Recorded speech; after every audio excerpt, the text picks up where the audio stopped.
कोंढरे येथे दिव्यांग बांधवांना पंखे वाटप। भोर तालुक्यातील ग्रुप ग्रामपंचायत कोंढरी वेणुपुरी येथील दिव्यांग बांधवांना 15व्या वित्त आयोगातून 5% निधीतून पंखे वाटप करण्यात आले।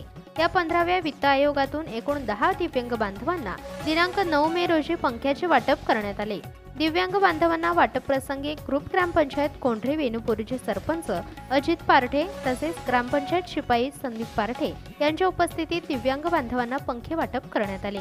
दिव्यांग बांधवांना येथून मागे सुद्धा अनेक प्रकारच्या वस्तूंचे वाटप करण्यात आले असून पंख्यांचे वाटप केल्यानंतर दिव्यांग बांधवांमध्ये आनंदाचे वातावरण निर्माण झाले होते। दिव्यांग बांधवांना अशाच प्रकारे काही ना काही मदत मिळावी असे दिव्यांग बांधवांच्या पालकांकडून आणि नातेवाईकांकडून सांगण्यात आले आहे। दिव्यांग बांधवांना पंखे मिळाल्यामुळे ग्रामपंचायत सरपंच उपसरपंच यांचे आभार मानण्यात आले। या वाटप कार्यक्रमाप्रसंगी दिव्यांग बांधवांसह सरपंच अजित पारठे, शिपाई संदीप पारठे, लक्ष्मण कोंडिबा पारठे, दीपक पारठे, अविनाश पारठे, यशोदा पारठे, भागोजी पारठे, रमेश कालवणकर, तेजस राजिवडीसह आदी ग्रामस्थ उपस्थित होते।